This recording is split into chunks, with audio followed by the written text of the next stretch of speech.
calon guru penggerak Angkatan 7 Kabupaten Kudus yang pada siang hari ini alhamdulillah diberikan kesempatan untuk mendiseminasikan budaya positif yang ada di SDIT Martin Hotor.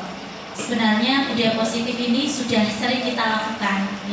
Ini hanya sekedar merefresh ya, dan memberikan gambaran terkait dengan teori-teori yang ada. Itu kenapa sih kita harus melakukan budaya positif di sekolah, kemudian mengapa kita harus membuat kesepakatan atau keyakinan kelas saat di awal pembelajaran. Nah, itu nanti akan kita bahas, kita akan sampaikan mulai dari awal ya, terkait dengan kebutuhan dasar manusia juga. Mengapa terkadang anak dinasihati kok tidak mau, atau kenapa kok si ini sangat aktif sekali, kemungkinan kebutuhan dasarnya ada yang tidak terpenuhi. Ya, yang pertama, nah sebelumnya di sini saya akan menyampaikan tentang filosofi Ki Hajar Dewantara. Terkait dengan Merdeka Mengajar, pasti sering menjadi landasan bahwa sekarang pendidikan kita itu tidak lagi mengarah ke barat ya, tetapi kembali lagi kepada filosofi pendidikan Ki Hajar Dewantara yang merupakan Menteri Pendidikan pertama gitu, dan menjadi bapak pendidikan di Indonesia gitu ya. Nah, filosofi pendidikan KHD, Ki Hajar Dewantara ini sering kita menyebutnya itu KHD. Yang pertama, pembelajaran ini menuntun anak menjadi manusia yang merdeka sesuai dengan kodrat alam dan kodrat zaman. Kodrat alam di mana anak ini bisa tumbuh dan berkembang sesuai dengan potensinya. Dan kodrat zaman ini tergantung dengan zamannya. Ya. Saat ini tentu anak-anak yang dibutuhkan adalah pendidikan abad 21 yang tidak mungkin sesuai atau sama seperti pendidikan yang dulu. Pendidikan 21, kecakapan hidup, literasi digital, keterampilan hidup, kemudian tentang keterampilan sosial emosional yang lain. Kemudian yang kedua, pendidikan dapat menerapkan engarso songtulodo, Madyo Mangunkarso, Tuturi Handayani dalam menuntun anak. Kenapa anak harus dituntun? Ya. Di sini guru berperan itu tidak menciptakan anak yang baik atau membuat anak yang baik atau membuat menjadikan anak itu menjadi baik, tetapi menuntun sesuai dengan kodrat alam, kodrat zaman, kemudian menuntun anak sesuai dengan potensinya, sehingga anak ini tidak merasa tertekan, ya, tidak merasa kehilangan kebebasannya. Kemudian dalam pendidikan ini juga harus menggunakan asas trikor, yaitu kontinuitas, konvergen, dan konsentris. Kontinuitas ini berakar pada budaya bangsa yang berkesinambungan sesuai dengan budaya kita sendiri. Kemudian konvergen, pendidikan ini memanusiakan manusia secara manusiawi, karena pada dasarnya anak ini adalah manusia yang merdeka, dan kita tidak boleh membuat aturan-aturan yang mungkin terkadang membelenggu kebebasan anak tersebut. Kemudian yang ketiga, yakni konsentris atau pendidikan yang menghargai keberagaman. Apalagi di Indonesia terdiri dari banyak suku, kemudian bahasa, dan suku, bahasa, budaya yang memang mengajak anak dan kita ini untuk saling menghargai satu sama lain. Next. Nah, ini ya, kita langsung masuk ke materi inti tentang budaya positif. Mengapa kita harus menciptakan budaya positif di sekolah? Ada yang tahu? Nah, ini budaya positif akan menciptakan rasa aman dan nyaman pada murid selama proses pembelajaran. Dan budaya positif mampu mendorong murid untuk berpikir, bertindak lebih mandiri, serta bertanggung jawab. Nah, inilah mengapa dipentingkan budaya positif. Ya. Budaya positif itu akan menjadikan anak merasa belajar dengan aman, nyaman, menyenangkan, dan tanpa paksaan. Mengapa kita harus melaksanakan dan mengaplikasikannya dalam proses pembelajaran agar anak tersebut dapat lebih mandiri dan bertanggung jawab. Next. Nilai-nilai kebajikan yang universal dan memiliki motivasi intrinsik, bukan motivasi ekstrinsik. Ya, motivasi intrinsik ini berasal dari diri anak. Ya. budaya positif ini terkait dengan kebijakan-kebijakan universal. Yang ketiga, kita berusaha memahami pandangan orang lain tentang dunia. Yang keempat, semua perilaku memiliki tujuan. 5, kita tidak bisa mengontrol orang lain. Nah, inilah yang mendasari budaya positif. Sebagai seorang guru, kita harus sadar bahwa kita memiliki pemikirannya sendiri. Tidak harus sama dengan kita. Guru tidak bisa mengontrol, melainkan murid sendirilah yang bisa mengontrol dirinya. Sehingga tugas guru hanyalah mengarahkan. Jadi guru tidak mengontrol, ya. Guru hanya bisa mengarahkan. Gitu. Di sini menurut teori kontrol, semua anak, semua orang itu memiliki tujuan. Mungkin terkadang dari anak didik kita, misalnya di kelas 1, dia suka main di lapangan, pasti punya tujuan. Oh, mungkin di rumah dia kurang bermain atau kurang kasih sayang, sehingga kebutuhan dasar anak tentang kebebasan ini belum terpenuhi. Ya. Nah, kembali lagi di sini bahwa seorang guru di sini tidak bisa mengontrol orang lain, tetapi hanya bisa mengarahkan dan menuntun orang lain. Lanjut. Yang kedua, teori motivasi dari Diana Gosen. Ada 3 motivasi perilaku manusia. Yang pertama untuk menghindari hukuman, yang kedua untuk mendapatkan imbalan, penghargaan dari orang lain, yang ketiga menjadi orang yang mereka inginkan dan menghargai diri sendiri dengan nilai-nilai yang dipercaya. Di sini seorang guru hendaknya mampu memunculkan motivasi ketiga, yaitu ketika pada murid, di mana murid melakukan sesuatu bukan karena hukuman atau mendapatkan imbalan, melainkan mereka sendiri yang ingin menjadi sendiri dengan nilai-nilai yang mereka percayai.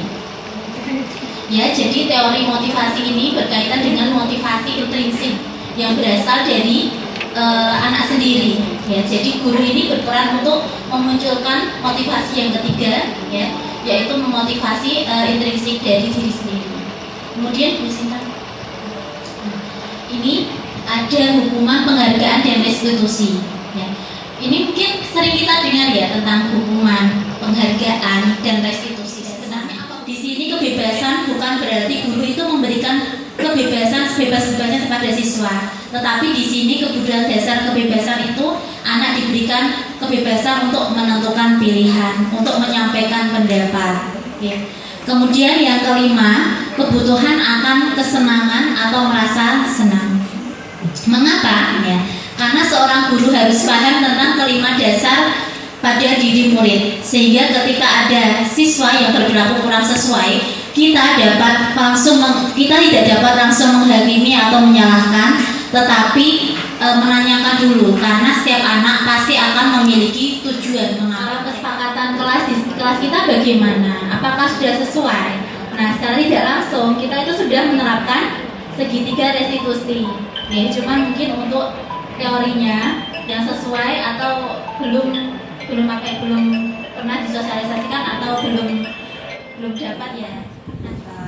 Apa yang awalnya ingin saya dapatkan dari ibu yang memang besar dalam peraturan sampaikan di situ tentang budaya positif di SD Teori Kota, semacam yang saya lakukan pertama mendapatkan pencerahan atau sebagai bahan refleksi apakah yang saya lakukan itu apakah sudah sesuai atau belum. Dari yang dipaparkan oleh saudara Santun di sini yang saya dapatkan ternyata apa yang selama ini kita lakukan ternyata memang ada dasar-dasar teorinya tadi. Mengetahui juga macam-macam posisi kontrol kita sebagai guru dan menjadikan saya pribadi melihat bahwa saya berada di posisi di mana seperti itu. Kemudian perasaan saya alhamdulillah senang mendapatkan kesempatan bisa belajar. Kemudian untuk ke the next yang akan saya lakukan mungkin dari tentang 5 kontrol posisi tadi seorang guru, kalau saya pribadi mungkin di antara 4 dan 5 tadi mungkin mencoba untuk semoga bisa istiqomah juga apa yang sudah saya lakukan, direfleksikan kembali apakah sudah tepat atau belum, dan tentang segitiga restitusi tadi, semoga bisa istiqomah juga ketika menghadapi suatu permasalahan di dalam kelas. Terima kasih Ustaz.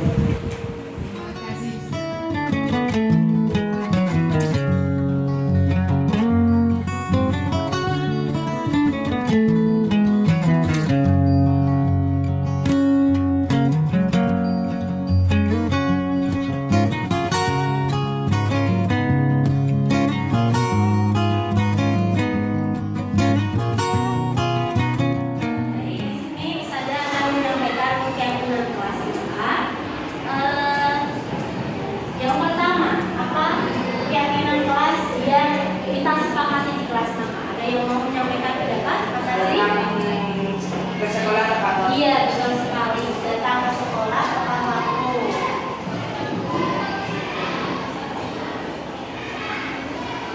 Ada lagi yang mau berpendapat?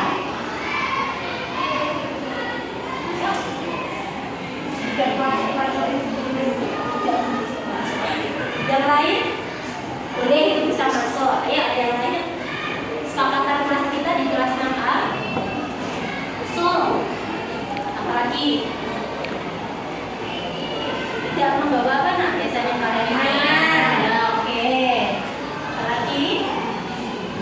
Yang mulai tidak membawa mainan. Yang mulai 3 kali yang mulai 3 kali seminggu. Ya, ini harus kita, karena ini merupakan keyakinan kelas 6A, berarti kalian siap ya untuk melaksanakannya? Siap. Ya, terima kasih. Sekarang kita akan menempelkan keyakinan kelas yang sudah kita buat ke tempat yang sudah kita buat. Yang pertama seperti ini, Ya, silakan ditempelkan. Ini adalah beneran iya, ditempelkan beneran. sebulan 2 kali. Ini boleh pakai solasi, silakan. Pakai ini aku. Nah, ini boleh dipasang ini dulu, jadi nanti tinggal menempel. Yang nomor 2 siapa? Mas Alto. Alto dulu. 5. Pas aku saya putih. Lah.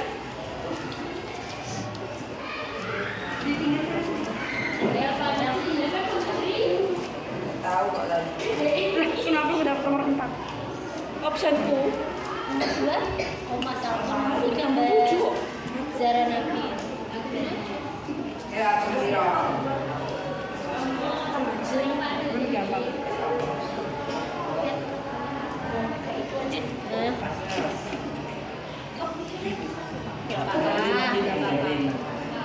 Nomor 3, 4.